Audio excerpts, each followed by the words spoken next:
내가 뭐가 그리 편한지 기대어 자기 하루일 얘기하네. 꼭 내가 들어야 하는 얘기, 적어도 이 사람에게만큼은 난 중요한 사람. 나 깨달아요, 그대 없이 못 살아. 멀리서 내 지친 발걸음 보아도 모른 척 수다로 가려주는 그대란 사람이 내게 없다면 이미 모두 다 포기했겠지. 난 고마워요, 그대밖에 없잖아. 나도 싫어하는 날 사랑해줘서 이렇게 노래에 힘을 빌어 한번 말해본다. 기억고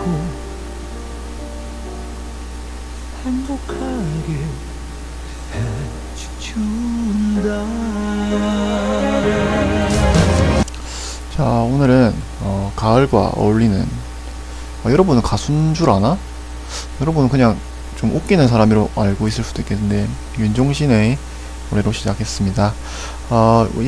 이번에 할 단어는 우리가 예전에 한국사 할 때 했던 단어이고, 잠깐 복습하는 겸 가볍게 들으면서 마지막 시험 범위를 준비하면 되겠습니다.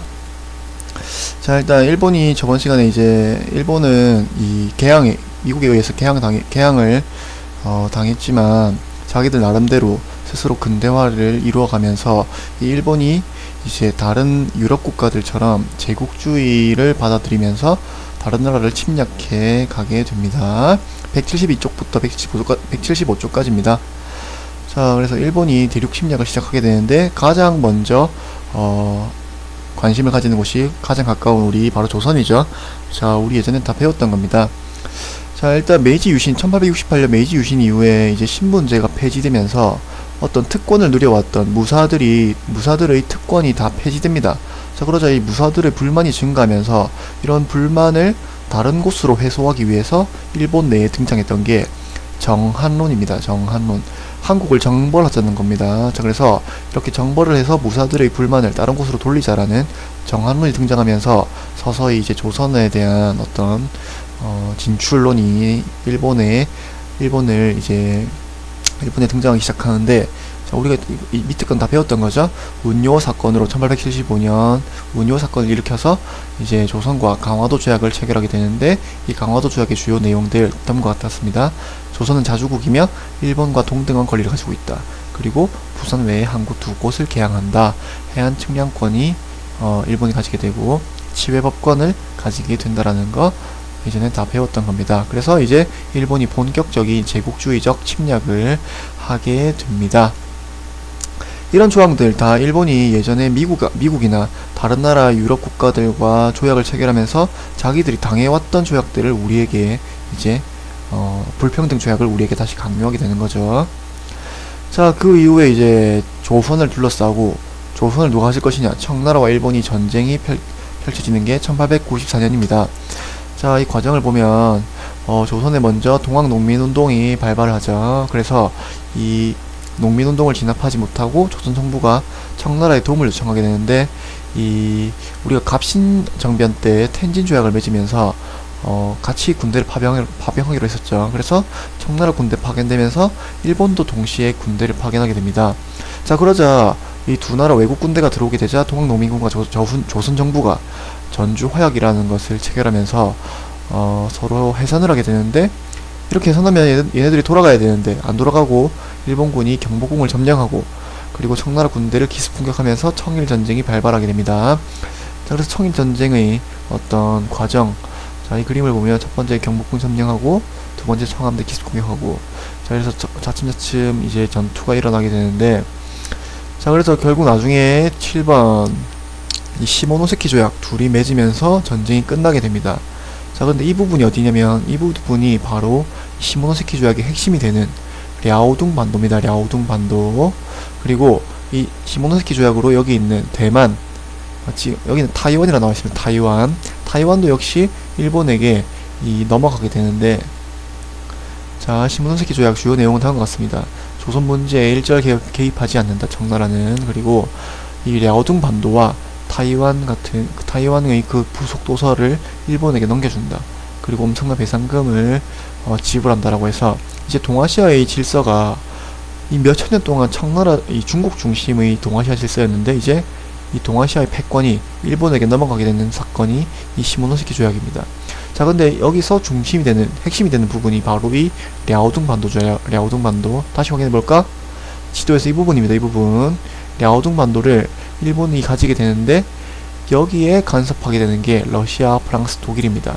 그래서 얘네들이 간섭하는 사건 삼국 간섭이라 했던 거 여러분 다 기억날 겁니다.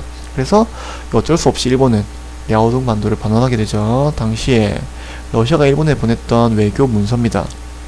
보면 랴오둥 반도를 일본이 소유하는 것은 동아시아의 어떤 평화에 큰 위기가 오게 된다. 그래서 러시아 정부가 이걸 포기하기를 바란다 라는 국서를 보내게 되고, 내용은 정중하지만 사실 속뜻은 네가 이걸 포기 안 하면 우리 러시아, 프랑스, 독일이 너희 일본을 가만히 둘 것 같느냐 라는 사실 반협박이죠.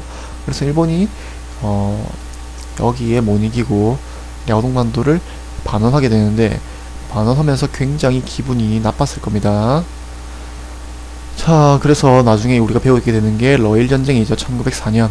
이 조선을 둘러싸고 다시 러시아와 일본이 펼치는 삼국관계 어떻게 펼쳐져가냐면, 일단 조선을 차지하기 위해서 일본이 물밑작전을 펼쳐갑니다. 자, 그래서 먼저 이 삼국간섭으로 러시아의 막강한 힘을 보게 된 조선이 러시아에 접근을 하면서 일본에게서 벗어나려고 하죠.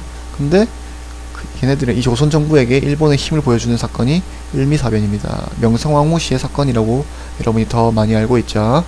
자, 그리고 영국과 동맹을 체결합니다.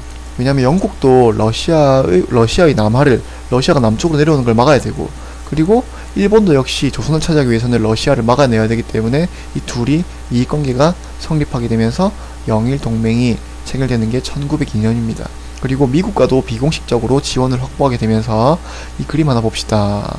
보면 일본이 지금 러시아에게 칼을 들이대는데 이 일본의 뒤를 봐주는 게 영국과 미국이 일본의 뒤를 도와주는 장면을 우리가 볼 수 있습니다. 자, 그래서 이렇게 전쟁이 결국 시작되는데, 러일 전쟁 발발하면서 결국에는 이 거대한 러시아를 결국 일본이 꺾어냅니다. 엄청난 어떤 국력을 쏟아부어서 결국에는 꺾어내면서 이제 조선을 완전히 차지하게 되는 거죠. 자, 이 사할린이라는 거 원래 러시아 땅이었는데 일본 땅으로 넘어가게 되고, 나중에 이 사할린에 우리나라 조선 일제시대 때 우리나라 조선 국민들이 많이 끌려가서 아직도 돌아오지 못한 조선 사람들이 상당히 많다고 합니다. 자, 그래서 이 러시아와 일본이 맺게 되는 게 이 포츠머스 조약입니다. 보면 러시아 제국정부는 일본 제국이 조선의 정치상, 군사, 경제상 이익을 갖는다는 것을 인정한다. 그리고 더 이상 간섭하지 않을 것을 약속한다. 이 포츠머스 조약 여러분 교과서에 안 실려 있습니다. 근데 선생님이 이 포츠머스 조약을 시험에 낼 겁니다. 이걸 보면 여러분이 러일 전쟁 끝나고 일본과 러시아가 맺은 포츠머스 조약이다 라는 것을 여러분이 반드시 알아야 되겠습니다. 오늘 수업 끝! 여기서 시험 범위가 끝나게 됩니다. 그리고 선생님이 시험 끝나고 나서는 더 이상 동영상을 올리지 않고 수업 시간에 수업을 하는 걸로 끝내겠습니다. 그리고 여러분 학습지 검사는 시험 치기 전주 있죠. 10월 31일부터 11월 4일까지 그 주에 제일 마지막 역사 시간에 선생님이 학습지 검사를 하겠습니다. 2학기 학습지가 총 18장입니다. 18장. 18장이 다 있어야 만점입니다. 자, 그러면 실제 수업 시간에 보겠습니다.